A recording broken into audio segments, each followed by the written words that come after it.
Okay, thanks for joining me. Today we're going to be talking about the GTrends tool made by WordTracker.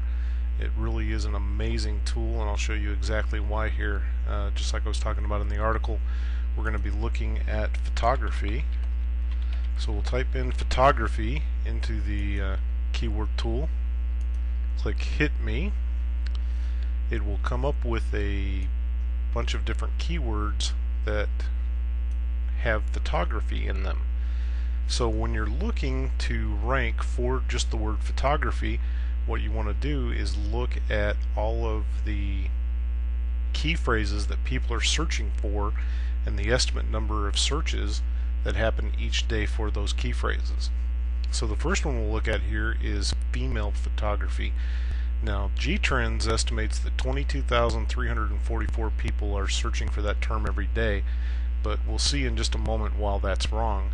And this over here is a graph that will come up for the GTrends. It uses Google Trends to track how many people are actually searching for it if it is recorded by Google, and they do record and have been for a number of years the number of searches and the keyword search terms.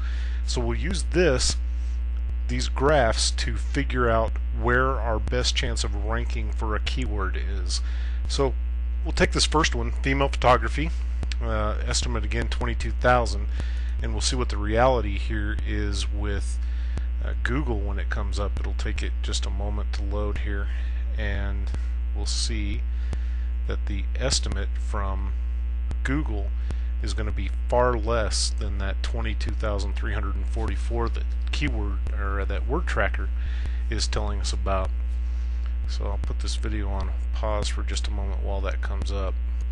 Okay, so now you can see that the reality of the number of searches that happen in Google every day for the term female photography is less than 65 people searching for it, where WordTracker was telling us 22,000. Now they do take a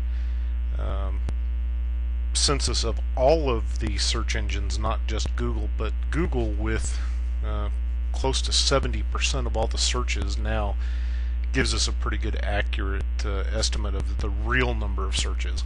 But this number, the 65, is actually not right either, because of this baseline that this tool uses is not right either, and I'll explain to you how we can kind of work with the two and see how to find good search terms or keywords to use as search terms.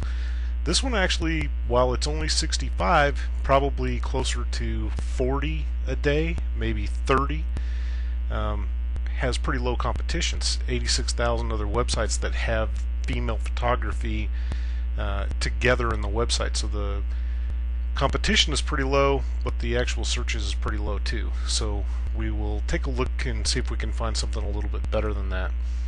And I did look through here a little while ago. You can see here for just the word photography with the tool, it gives us 521 million competition and more than 50,000 per day.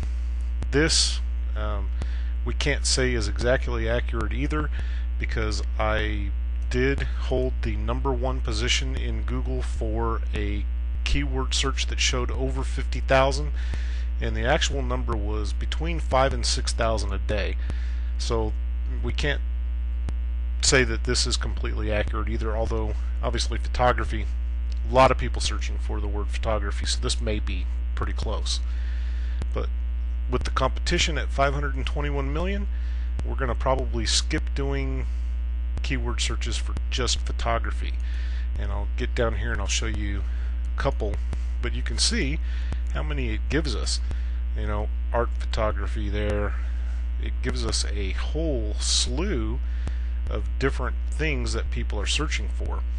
But one of the ones I found right up here at the top was actually pretty interesting. It's glamour photography, and I'll show you why I liked this one. The competition fairly low, less than 500,000 websites, and close to 500 searches a day. Probably more like 300, maybe 250, but still pretty decent if you can get 250 people a day searching for glamour photography to your website, that's a pretty good start of traffic. So you can see through here that there are lots of other ones. What I would do is go through this list. If I want to rank for the term photography, I will go through this list and I will look at every single one of these and get an idea of which ones are the best. And believe me, I haven't looked through this term itself, but some of the ones down here at the very bottom that's showing low are some of the best ones. Like this one. This one's great. I just picked this one out at random, had no idea. But photography ideas, your competition is only 37,000, and your searches is about 100 a day, maybe a little bit less, but really low competition for getting that kind of that number of searches. Now there's more to doing the keyword research that I haven't explained, that we'll get to in another video. But after you get these, what you want to do is go take a look at the search engines, go to Google, type in photography ideas, look at the first 10 websites. If they're Wikipedia and other really strong websites, you're probably not going to be able to rank #1 for them unless something happens and there's a shakeup in Google, or your site is just aged and that good or that strong with photography, which will show you how to make your site that strong so that you can rank at least on the top page, the first page. But hopefully what we want to accomplish is the #1 ranking for the terms, photography ideas, but also what we're going for is photography, because that's where the bulk of our search is going to be, and we want to be on the front page for that term. So through using hub pages and other sites with real strong rankings, you can definitely get your site up there for that term. But doing this keyword research is imperative.